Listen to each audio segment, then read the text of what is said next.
Work, tank, work. Work, tank, work. On what you need. You watching my channel right now. Those of you out there in social media land, shout out to everybody. On what you need. You watching my channel. And I'm going to talk some boxing because that's what we do, right? Much love to each and every one of you guys in this season. You know, pray for each other, look out for each other. This COVID-19 doesn't look like it's going away anytime soon. Uh, Man, Steve Fulton versus Angelo Lee. That fight's totally in jeopardy now. Steve Fulton was found to have COVID-19 when they did the test on him. This is the same thing that happened with Jamal Herring twice. I find it very strange that these black fighters ending up getting COVID-19 and they can't fight. Especially Stephen Fulton. Stephen Fulton took every precaution. He came down to the site early. You know, he stayed in his car. You know, he trained with a mask. But apparently he's COVID-19 positive. And again, this issue is coming up where I think some boxers are turning up false positive. I think they're turning up false positive for this COVID-19. And once again, this COVID-19 is affecting people's money. It's affecting their opportunities. And it's being used as an excuse. And I'm telling you again that PCR test gives false positives. It gives false positives. All right. You know, there's a lot of things circulating out there. I'm not going to go into all of that. My point is, somebody need to check up on this COVID-19 thing in boxing because it's stopping good matchups from happening. Steve Fulton is an excellent fighter, excellent boxer. Now he had to go back to Philadelphia after spending all that money and putting all that training and all that resources into his training.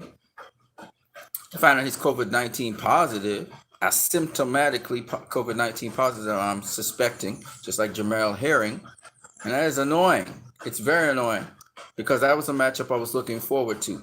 And I don't care who the replacement is because that's what makes boxing disgusting, okay? And I want to know if something didn't happen in the background, people didn't pay money for that to happen because Jamal Herring hasn't been out there for a bit.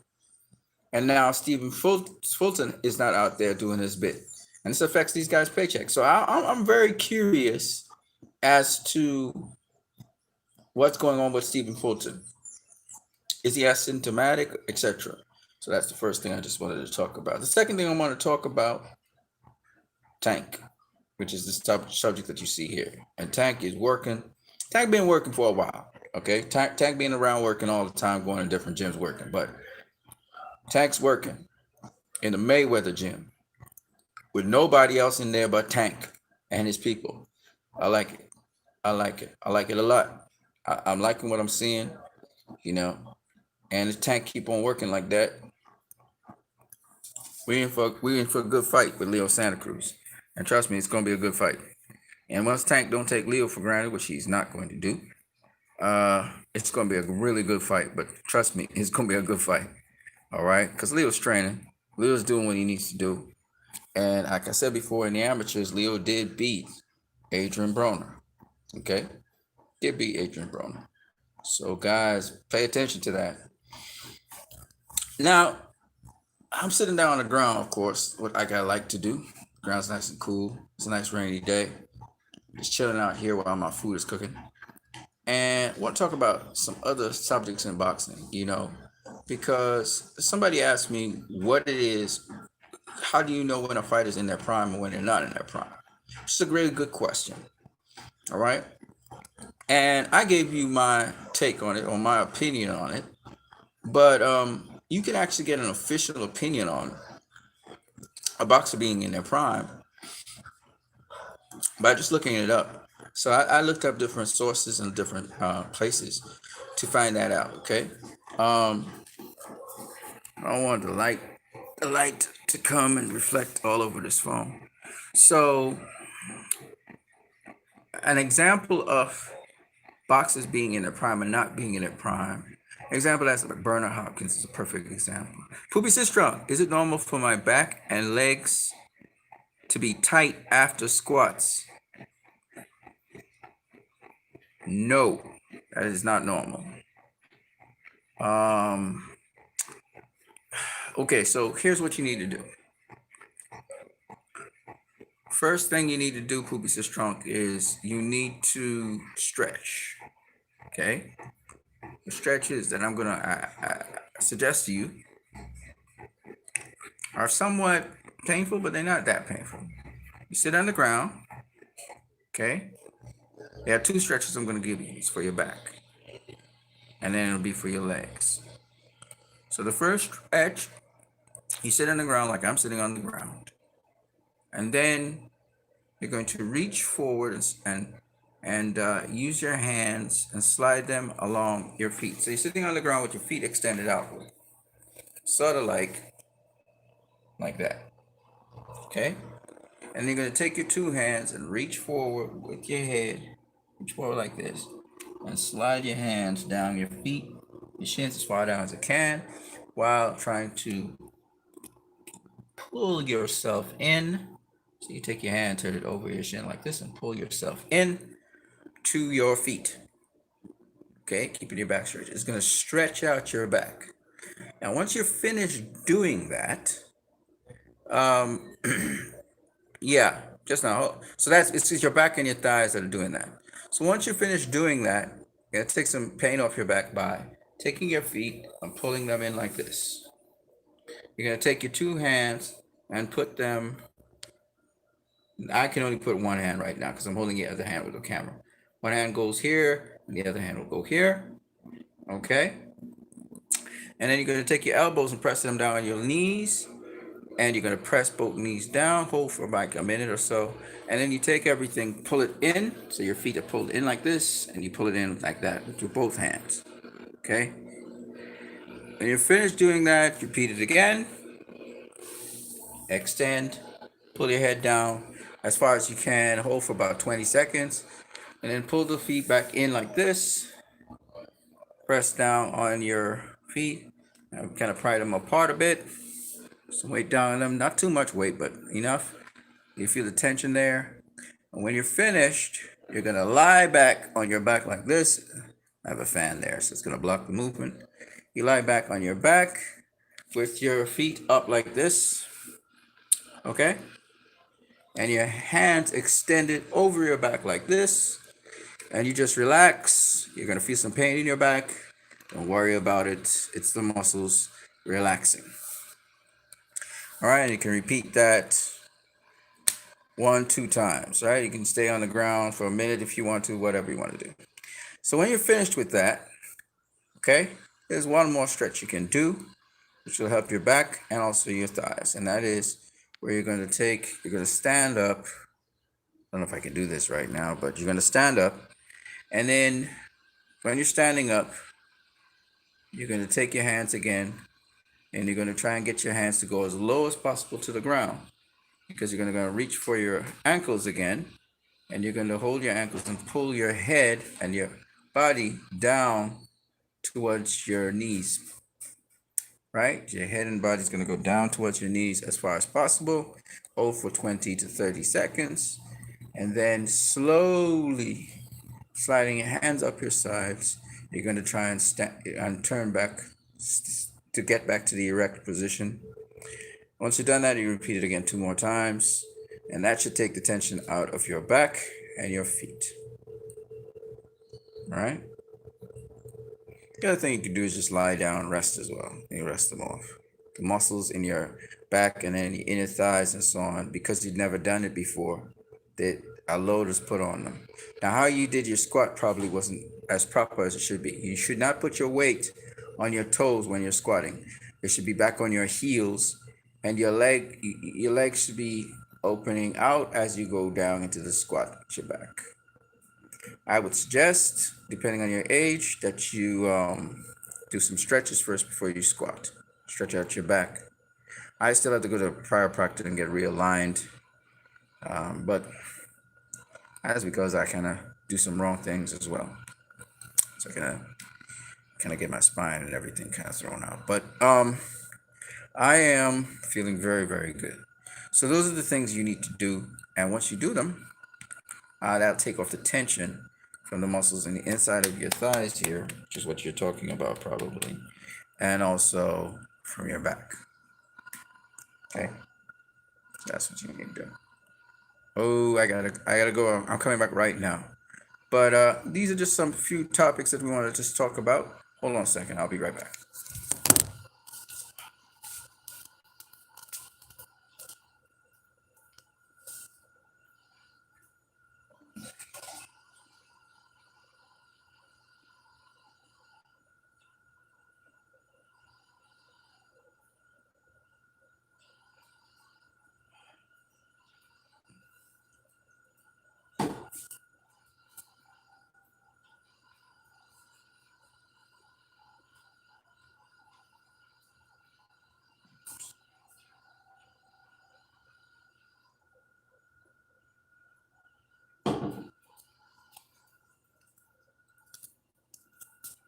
It's just a fan on the ceiling you're watching at. Right. Talking some more stuff in boxing. Um, a couple fantasy fights I love to talk about, but we're not going to talk about that. That's in the past. We're going to talk about the present. I was looking at Caleb Plant training. Ridiculous what he carries his body through and what these professional boxers today are carrying their bodies through. Stuff that throwback fighters did not do clearly. Throwback fighters would do more running, and nowadays the modern fighters don't need to do running. They can use hyperbaric chambers and run on these machines instead. And then of course everything is measured now, and everything's specific for peak performance for specific fights. So it's gotten a lot more scientific now, and the fighters are much bigger. I think they're a lot more athletic. Usually people try to mention guys like Ezra Charles or like um, I don't know, a number of fighters from the past, Willie Pep and those kind of guys. But I try to explain that's like one in a million. You're talking about, and even then, they're not like they don't have the kind of cardio and the endurance and even the peak performance that we get from guys like Sean Porter. Guys like Manny Pacquiao is still kind of an older breed. He's not really this generation. He's kind of like a fossil from the last generation, still hanging around. But you got guys like Sean Porter, Terrence Crawford. When have you ever seen these fighters tire in 12 rounds? Like these guys go hard all the way from round 1 to round 12. There's no break in them. Like you can see that these guys, these boxers today, they definitely have a higher level of stamina and I think even higher balance in how they fight. Like they're more balanced in how they fight. I think they're much, much sharper and much, the word I'm looking for is more precise or perfect in how they throw their punches. Like they're more athletic and they're better athletes than past guys.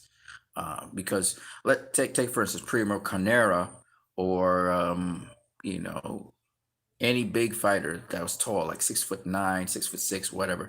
They were slow. Like the big guys were slow. Guys 6'2" and so on. They were kind of pretty fast, but still not fast and quick and speedy like a Tyson Fury. Tyson Fury is like an enigma.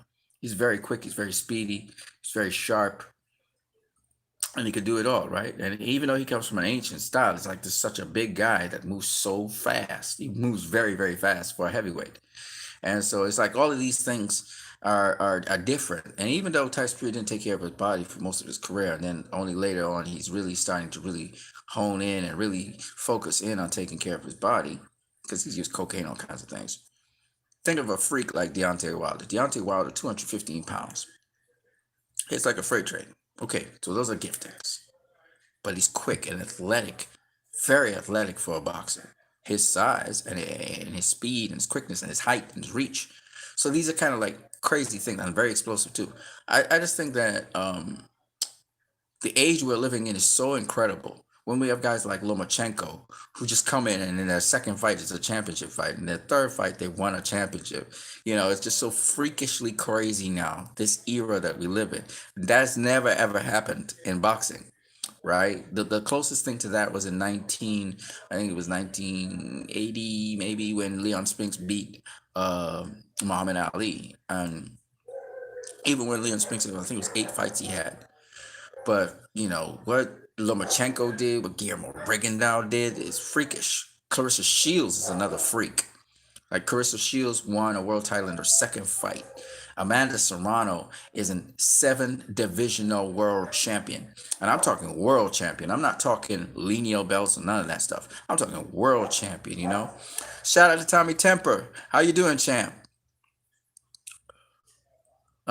So, when you look at this, the freakish nature and how these guys are performing at this top tier level, a lot of people don't realize that Amanda Serrano actually has more world titles than Manny Pacquiao. Manny Pacquiao has 6 world titles, 2 lineal titles in 2 other divisions. But Amanda Serrano has 7 world titles. I'm talking WBC, WBA, IBF. Okay, I think she also has WBO. I think most of the titles are WBO. And you can go look it up. I checked it out myself. That's how I know. It's just so crazy. And then Clarissa Shields, unified world champion, undisputed world champion, and then 168-pound world champion. I mean, it's just crazy. So when I look at what fighters are doing today in today's world, it's like Clarissa Shields telling Layla Ali, "Listen, you was yesterday's you. You was great for your time," and like she kind of disrespected Layla Ali, which she probably shouldn't have done. And I hope she changes up her game for that. But Clarissa Shields, we've never seen nothing like a Clarissa Shields before. Could never in women's boxing. Never. Smart, technical, strong, and she's gonna get her knockouts. Everybody talk about Ann Wolf. Clarissa Shields would outbox Ann Wolf. She'd outbox her. Ann Wolf had some power. Everybody remembers Ann Wolf knocking out the 6 foot. I think it was a 6'5", 6'9" woman. I mean, Ann Wolf had her power and stuff, and she was always in shape. But Clarissa Shields, man, she in shape. She's a very good boxer. Ann Wolf was a good boxer for her time too. Don't get it twisted. But I got Clarissa Shields beating Ann Wolf off of points, and she would put some heat on it just to make sure Ann Wolf respect. But at the end of the day, I think Clarissa Shields beats Ann Wolf.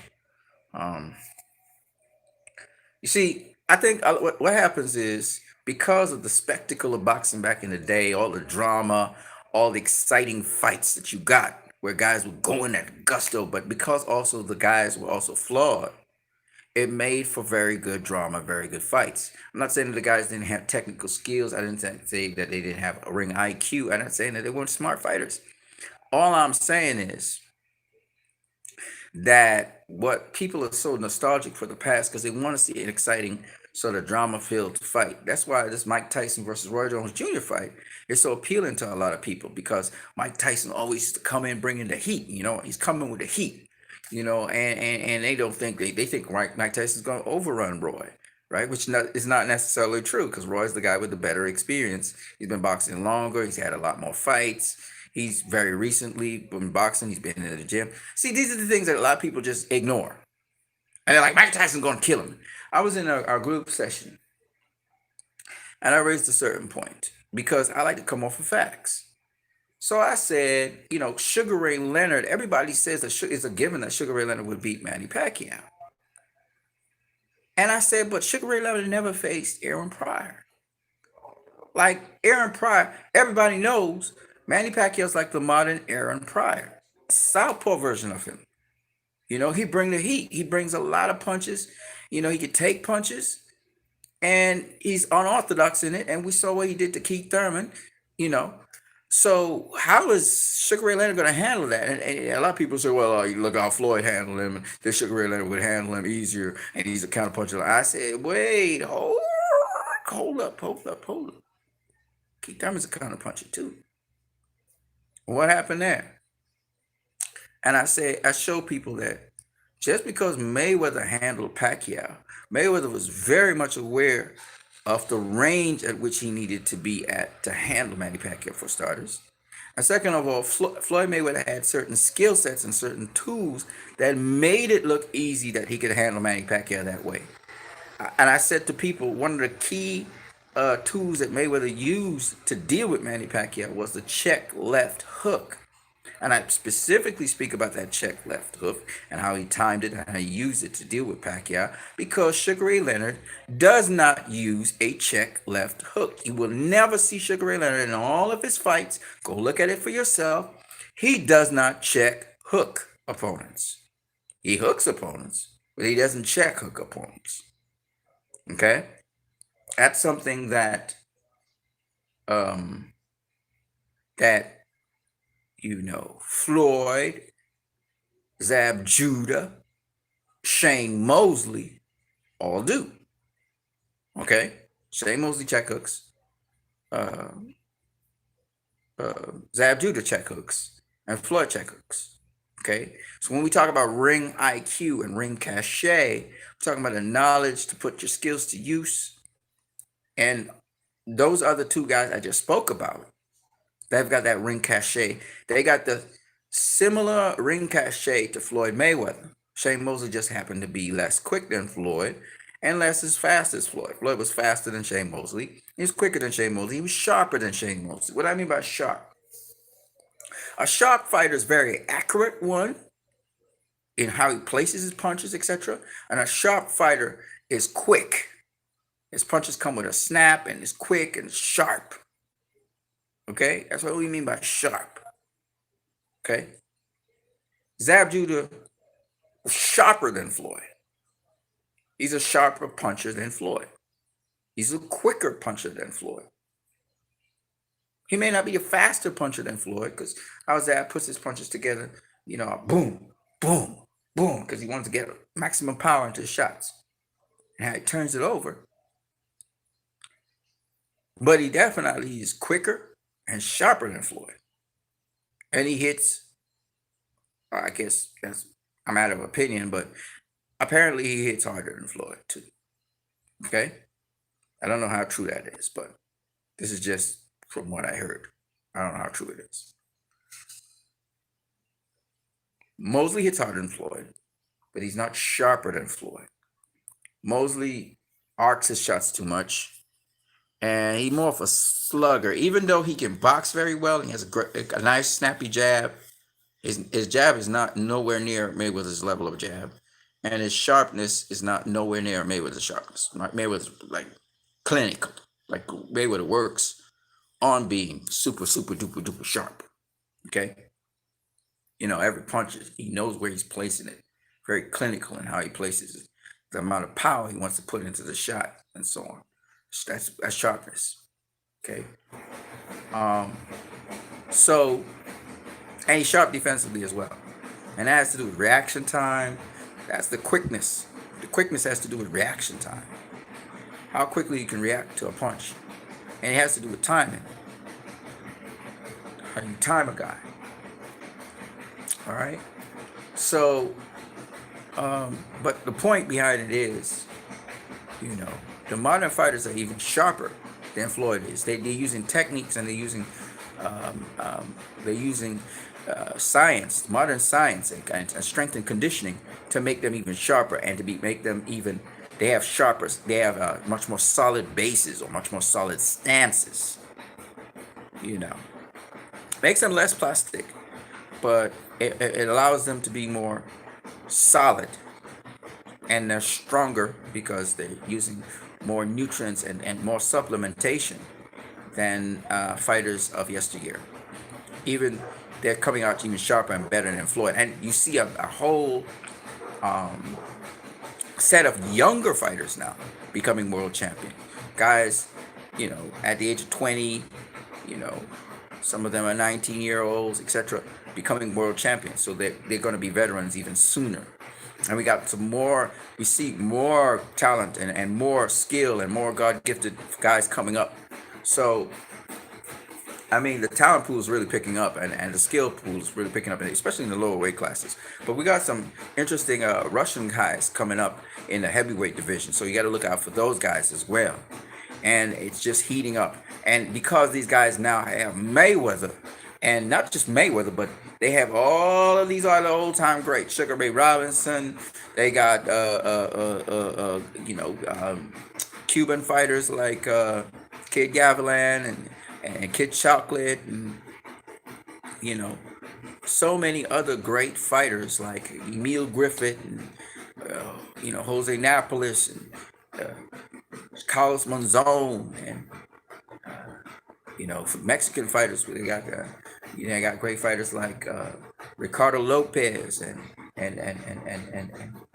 we got Latin fighters like Esteban de Jesus and Roberto Duran and Julio Cesar Chavez and Oscar De La Hoya and Canelo Alvarez. Some of them are looking at Canelo now. So I mean, it's just so many veterans of the sport for them to look at, sort through, study footage, as they in the amateurs and then even in early pros. You study these different fighters and you use different things from these different fighters. Joe Louis, you know, um, you know, and even fighters like so many fighters. It's just a lot of archive of fighters for these young fighters to see. And then to combine now these new methods with the old methods to improve the old methods. Because every time these guys go into the ring, they look to add their own flavor, but they also look to improve on what was past, you know? Because if you look at even the younger generations now, they're learning things faster. And then they're adding their own flavor to it so that it can contemporize it to the modern audience. And of course, things are changing so rapidly that contemporization has to be changed and changed and changed. I also like the YouTube event with Jake Paul versus. Hold on a second. I think my food's cooked.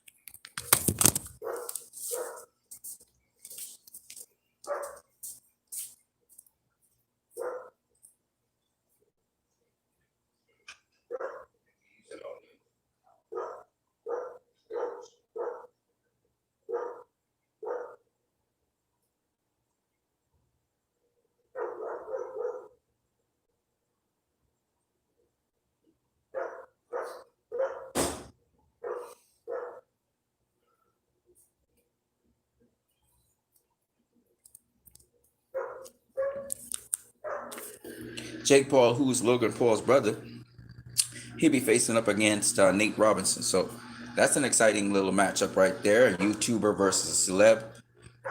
Of course, Jake Paul looks like he will beat Nate Robinson. Nate Robinson, he huffing and puffing after just doing some mitts. So I saw Kevin Hart doing this thing too. Seriously doing this thing. He was doing some mitt work. It looked pretty good, pretty sharp. Again, that's just mitt work, okay?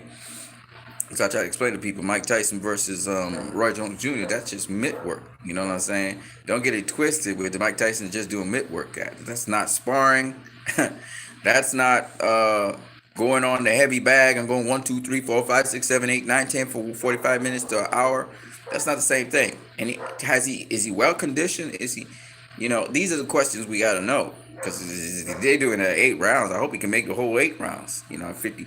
Remember when you're taking punishment while you're giving punishment, it's a totally different story. But we'll see what happens with Mike Tyson. Legends only, baby. I'm also advertising, and I feel happy about it. I like that the older fighters are coming back with something. And I heard that Larry Holmes wants to come out and do something too. He wants to have a rematch with Jerry Cooney. So that sounds good too. I mean, hey. Listen, if you can make that money, baby. I know Oscar De La Hoya talking about coming out and stuff. Listen, if you can make that money and it's somebody who's a contemporary, why not? Why not? And do it in sparring. Now, people talking about, Roy Jones Jr. making 10 million. He never said he was making 10 million. He said if he does make 10 million. He never said he's going to make 10 million now. So let's not get ahead of ourselves. It's mostly a pay-per-view event. There probably wouldn't be a whole lot of people, but there would be people there.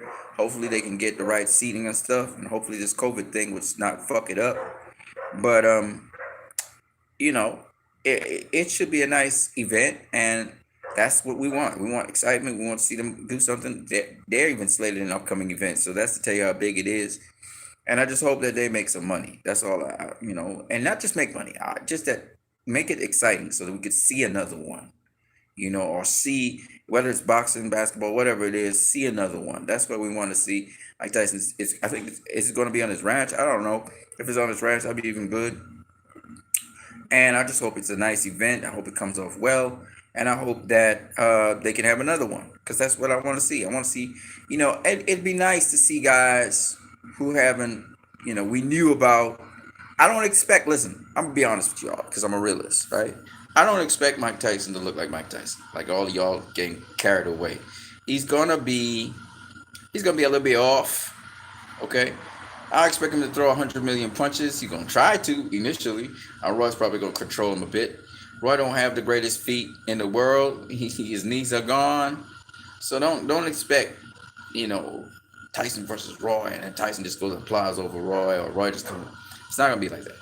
But it's gonna be a fun event. It's gonna be a charity event. So some of that money's gonna go to charity, and they're gonna put on a show. It's gonna be great. I saw Julio Cesar Chavez versus Jorge Arce, and they doing a third one, and it's gonna be good. And I know it's gonna be good for Tyson. I know it's gonna be good for Roy.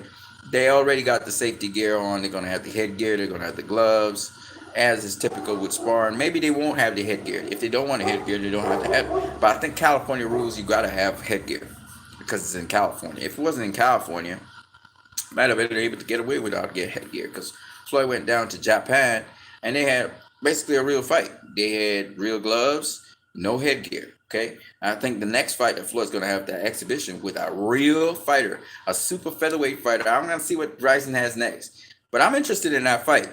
You know, with Ishioka. And I listened to Intangible, and he's like dismissive of Ishioka, but no, I'm not gonna be dismissive of him.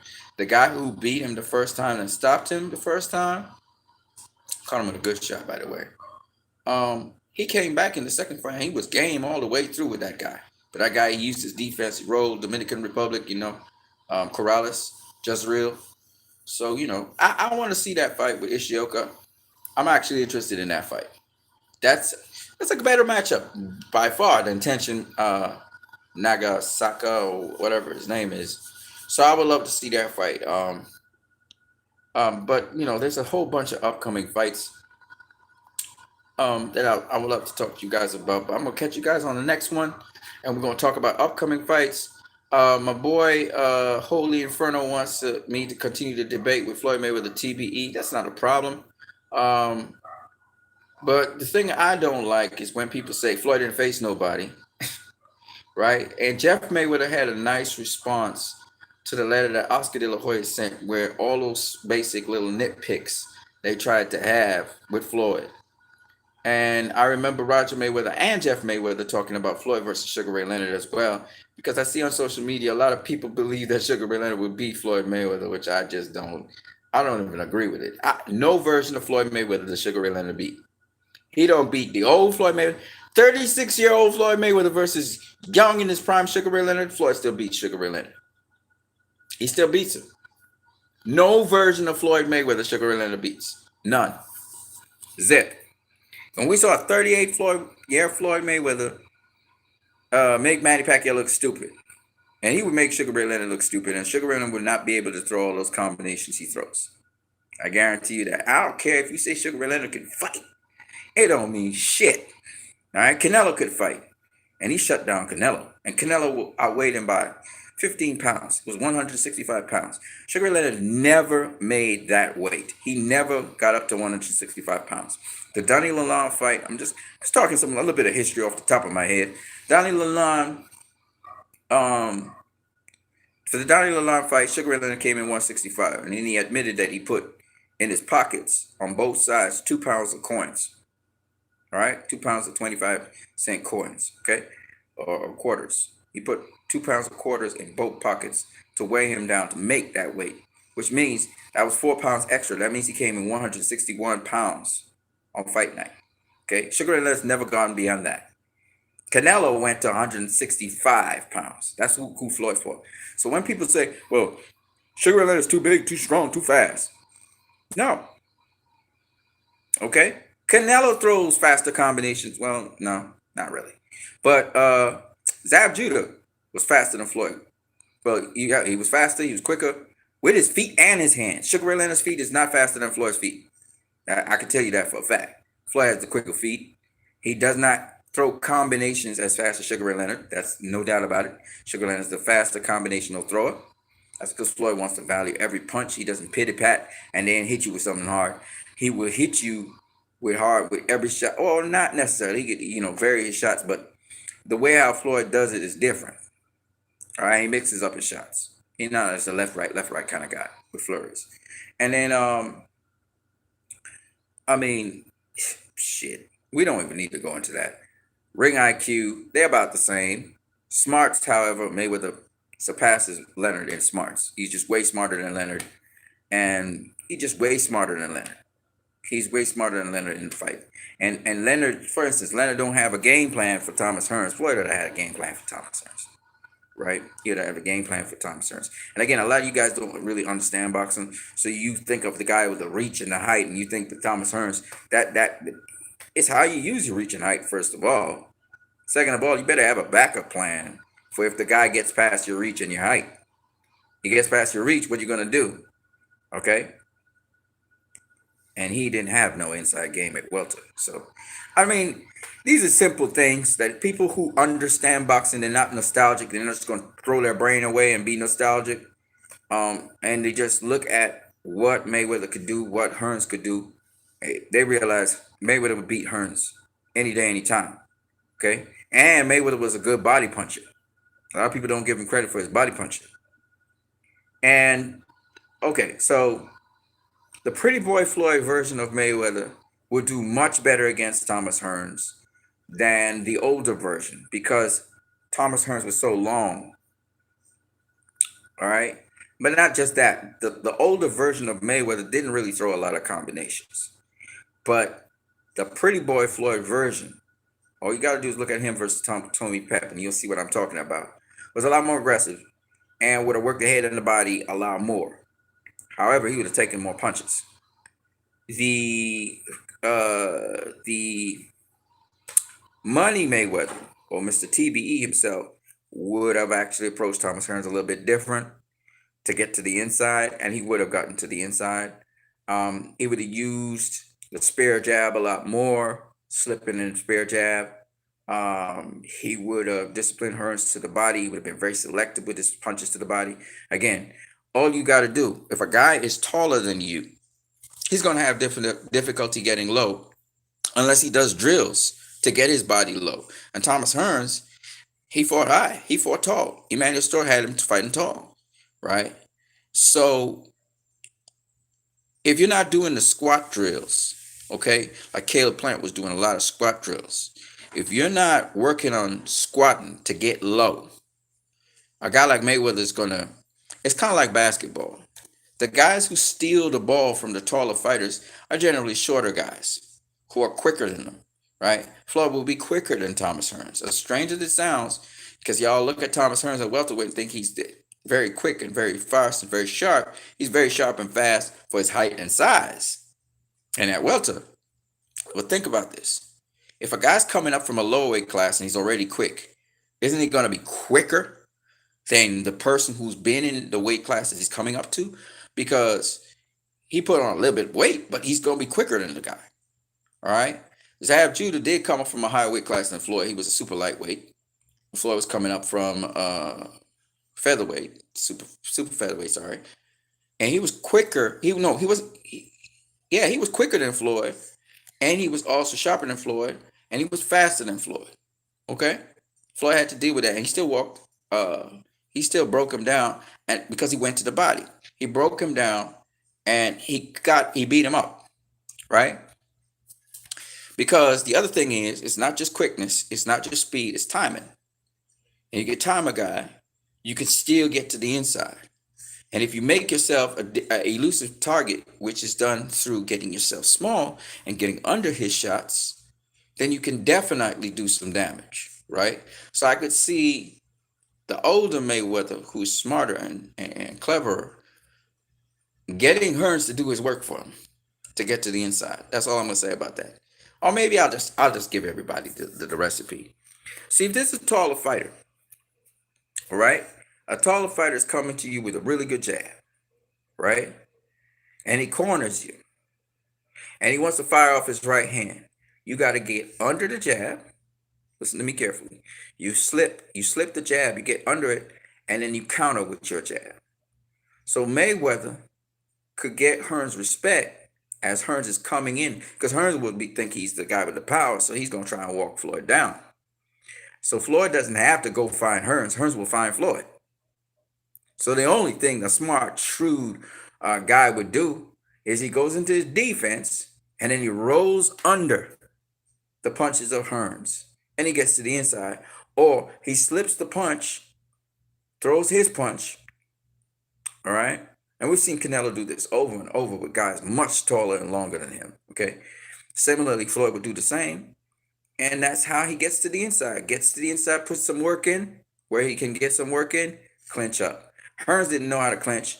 Hearns wasn't as strong as Mayweather on the inside. I'm gonna tell you that now. He a power puncher, but at welterweight, he wasn't stronger than Ray Leonard. And I'm gonna tell you now, Mayweather's a strong motherfucker. Okay, he's strong. He moved around Canelo. If he moved around Canelo, he moved around Leonard on the inside. That is, he can move around Hearns, and he could move around Leonard. And he moved around Cotto too. He turned, even though Cotto sometimes restricted him, and Cotto was a hell of a lot stronger than Floyd. But he still moved around Cotto.